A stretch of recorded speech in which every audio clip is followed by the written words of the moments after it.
Is this the first time that the camera's been down here in the soap layer? Yes, it has. And the reason is, if you look at it, it's not glamorous at all. It's actually, it looks kind of found footage, creepy, scary movie-esque, doesn't it? I can't even stand up straight in here.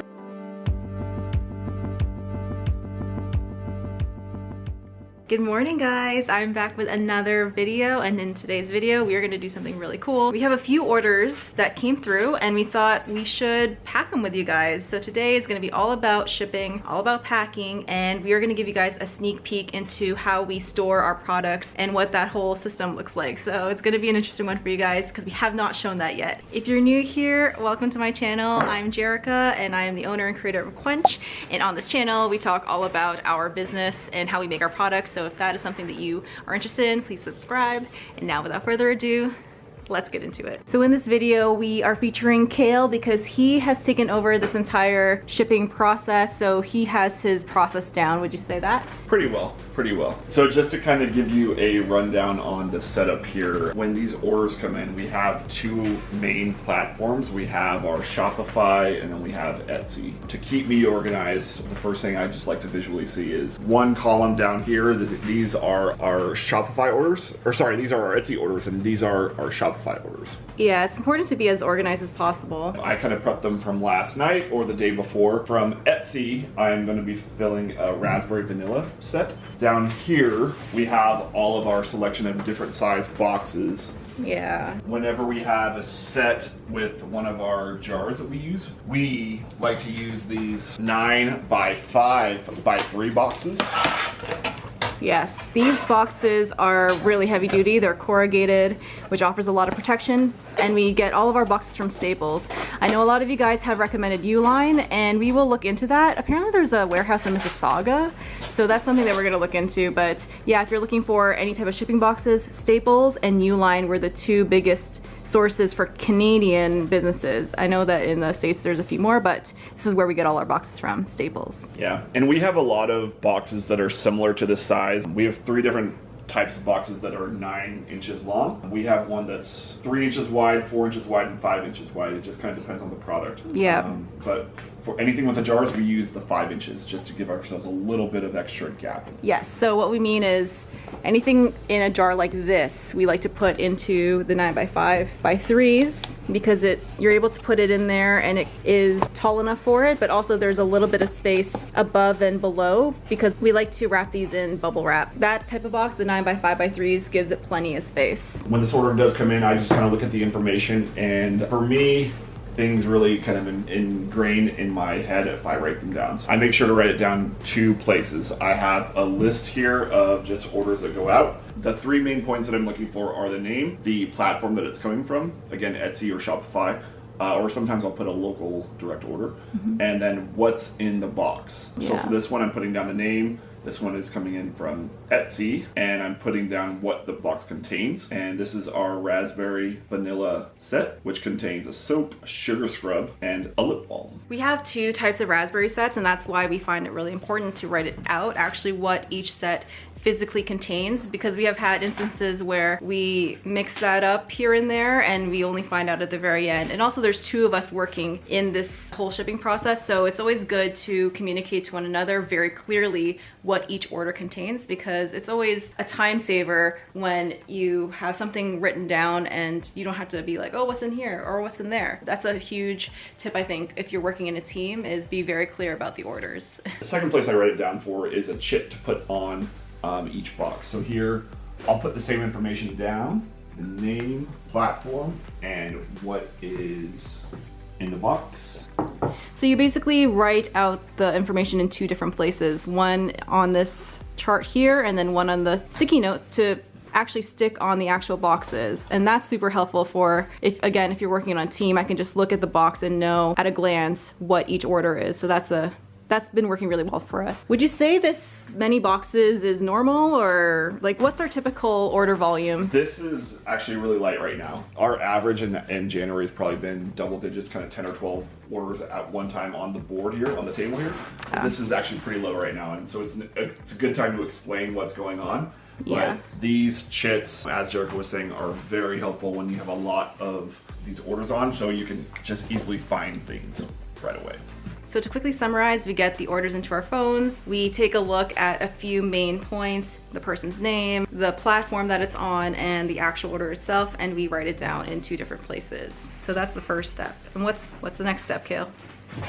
Now we gotta go fetch the products. You have to go grab the products, so come with us into our soap dungeon and I will show you how we organize everything. So we are now in our basement, and this is where we store all of our curing soaps. And we use these bakers or bread trays that a local baker was so sweet to give to us for free. These work amazingly for us to help stack our soaps on top of one another. And we have a piece of parchment paper in between the soap and the plastic itself, but this is our setup. This is how we leave our soaps to cure for the full 4 weeks. This is how much current stock we have, and once the cure is complete, we move them over to boxes in here. And yes, we are running a little low on soap, so it's good that we have more soap coming. But we have these baker trays for the curing soaps. Over here we have these shelves that we bought from IKEA. These are super cheap actually. These ones I think were $30. Yeah. Something very ridiculously cheap. But yeah, we use these ones to store our cured soaps. And down here we have these are our dry, ready to go conditioner and shampoo bars. And over here are our already wrapped soaps that Kale has already wrapped, and these are ready to go. More shampoo bars, and our bath bombs are down here in boxes. Is this the first time that the camera's been down here in the soap layer? Yes, it has. And the reason is, if you look at it, it's not glamorous at all. It's actually, it looks kind of found footage, creepy, scary movie-esque, doesn't it? I can't even stand up straight in here. There's certain areas I can, but most places I have to kind of... It's not very glamorous, guys, but our basement isn't finished, but it's dark, it's dry, we have a dehumidifier running 24/7, and that's what you hear in the background, and our soaps cure wonderfully in this type of environment. This is our mango papaya soap, so pretty. So Kale, what was the order that you got and that you're picking? We gotta pick the raspberry vanilla set. So yep. Again, that's a soap, a scrub, and a lip balm. So I'm gonna go over here. Looks like we have 1 raspberry vanilla soap left that's wrapped. If we were out of the wrapped ones, I would just grab a few cured soaps out of the boxes here. There's our soap. I'm gonna grab the lip balm here. Over on this table. These are our lip balms that we've got. Very fine lip balm. Yep. And we're doing good on those right now, but we'll probably have to make some the next week or 2. Our sugar scrubs are down here. And I'll grab the raspberry vanilla and oops. See, there's actually pink grapefruit that snuck into the raspberry vanilla box, so we're out of raspberry vanilla sugar scrub, so I need to make some more. We gotta make some more, but we will continue, and we'll pretend that the set is a rosemary mint one, just for continuity's sake, or is that even the right word? But yeah.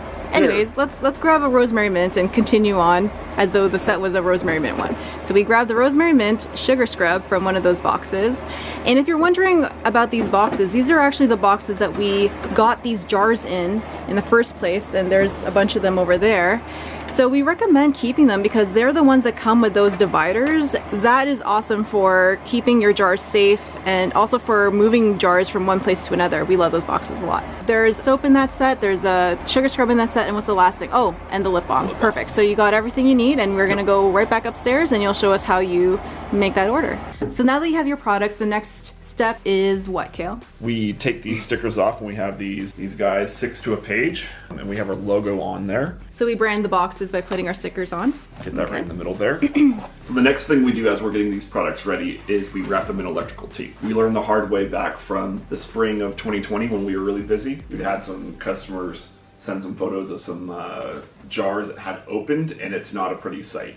Yeah. Ever since we started implementing this in the process, we haven't had any issues with it. So it's just one of those small little steps. Takes a little bit more time, but it's worth it in the long run. Absolutely. Yeah, anything in a jar that's liquid, in the shipping process, they are so prone to opening. I think it's because these boxes, as they're going through the shipping process, they vibrate, they move, and that movement slowly unscrews the jar, and it's not a great experience for your customer. As another form of protection, we like to wrap the jars in bubble wrap before putting it in the box. So we have our roll here, cut off a piece of bubble wrap so it's slightly taller than the jar itself. For those wondering, we get our bubble wrap from Staples, but you can also get it from Uline. And then I like to make it so the seam is just on the back side. So if they are looking on the front of it, oh really? That seam is not covering the That's a nice little touch. Front label. Yep.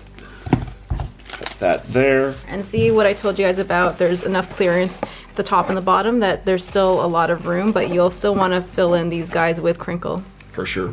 Yeah. When we use the 4-inch wide boxes, there is enough room for this to fit, but once you close it, it starts bulging and it just doesn't look the greatest. So we liked switching over to the 5-inch wide boxes. So we are over here at our crinkle fill station, and I mentioned how this jar has a little bit of space at the top and the bottom. You really want to fill in that void with something, and we like to use this crinkle fill here. We get this from Staples, but again, Uline is also a good source for that. And when you put this in here, you can see that there's not a lot of clearance. You can't put too much of the spring fill on the bottom or else this lid won't close if it's in there. So I have a just particular amount that I put in. I just kind of take like a small handful and I cover the bottom layer with it.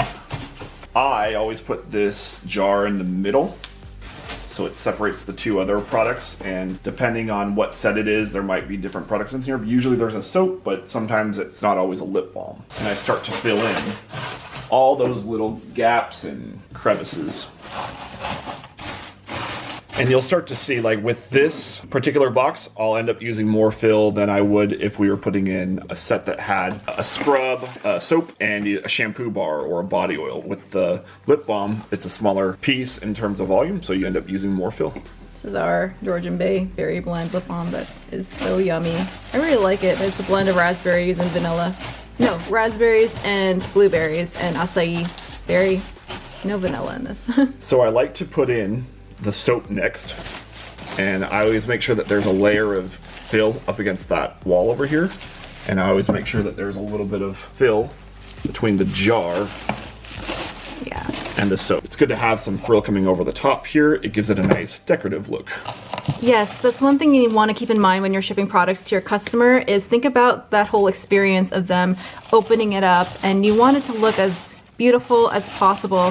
A lot of the times people buy these gift sets for their friends and family, and that's what we keep in our minds first and foremost. We try to picture their friends and family opening up the box and seeing our products, and this is the first time they're encountering your products, and you want to leave the best impression possible. So you can see here, it looks so nice, and you want your products to just shine when they open the box, and I think that's what these boxes achieve.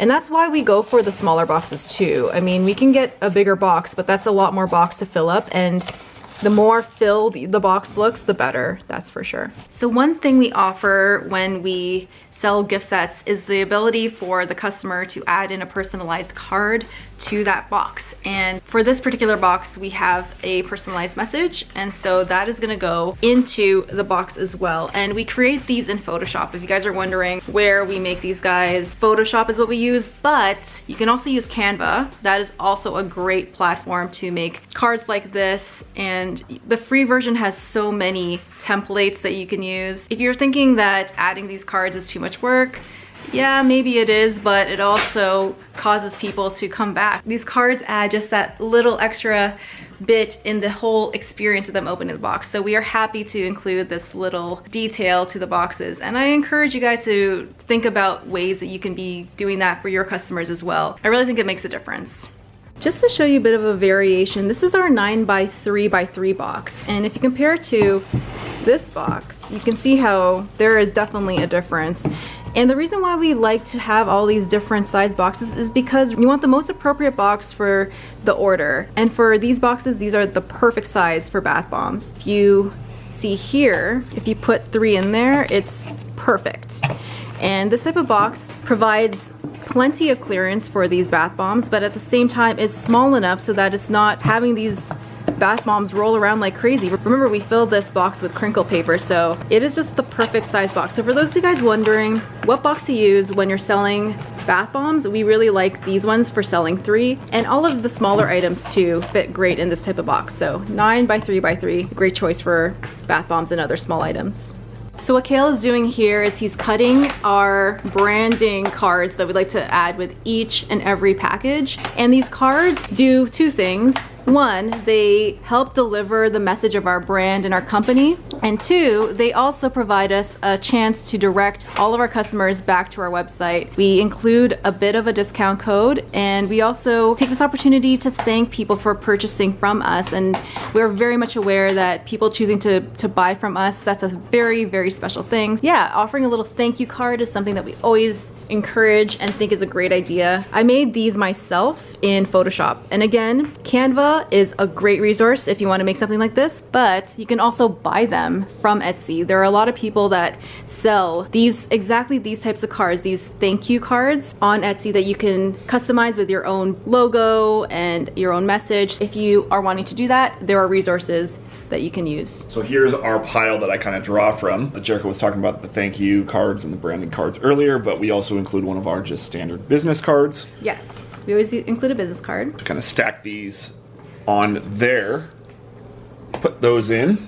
Yes. And with this one having a personalized note, this is the one that's going to be on top. Yep. But before we do that, I have a piece of packing paper or butcher paper. I've seen it called What's this called? Yeah. Different things. It's packing paper, I guess. I just kind of cut this down so it's approximately the width of the box there. So you're basically adding an extra layer of protection on top of our products. Yes. Yep. Shake. Yeah, you can hear a bit of a shake in there. That's the lip balm bouncing up and down. Oh, is it? So what we're gonna do is just add a little bit more. Add a little more fill to this. Fill. There's no clicking.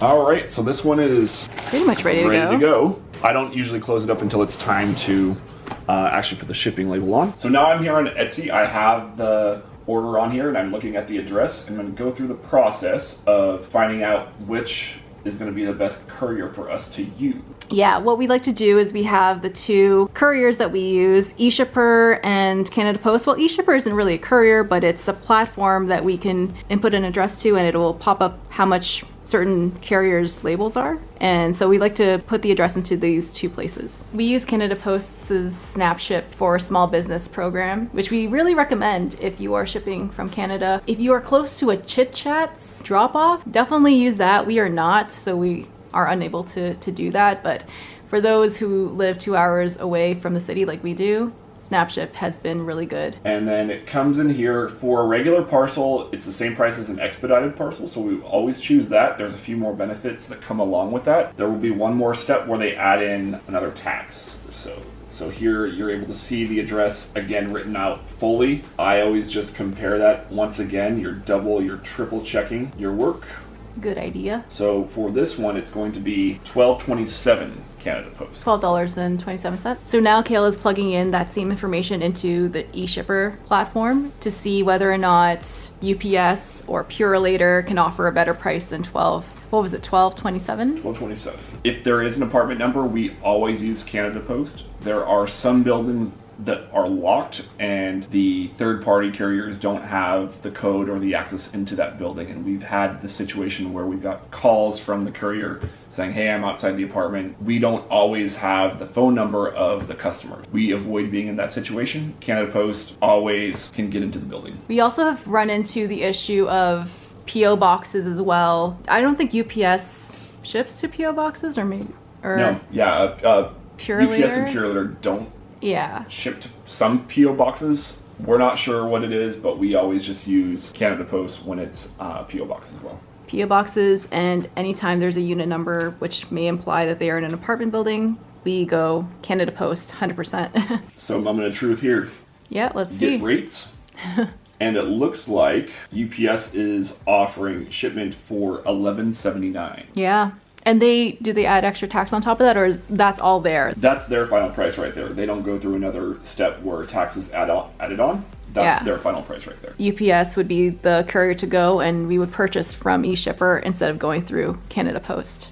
So Kale has chosen his courier, and he has chosen, what was it? UPS? Yes. We're gonna print that label, and we'll show you how we stick it on the actual box.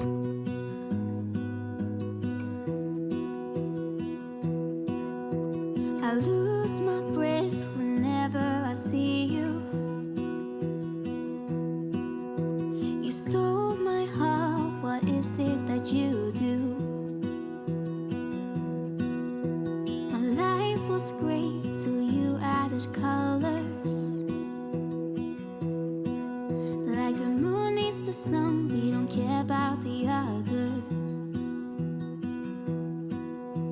You set my world on fire. You're my heart's desire. I just wanna love you, just wanna hold you, just wanna be with you till we grow old. Please tell me you'll stay or take me away. I want you for myself every single day. You set my world on fire. You set my world on fire. So that is it. Now all that there's left to do is to dispatch these packages, and what I mean by that is we will send our customers the tracking number that we generated when we printed the label. And on Etsy there's a field where you can input in the tracking number, so we'll put in the tracking number there, also on Shopify too, and that number gets sent via an email to the customers. That's the last step that we do in our house, and the next step is we bring these packages over to our local post office and just drop them off, and that's basically the whole process. And that is it. I really hope you guys learned a little bit more about shipping.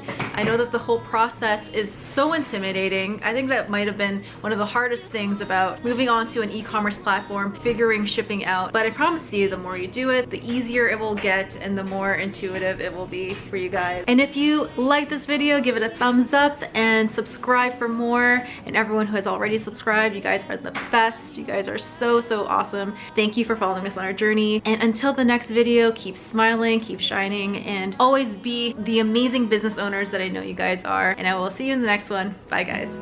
I just want you, I just need you. I don't know what it is you do. I just want you, I just need you. I don't know what it is you do.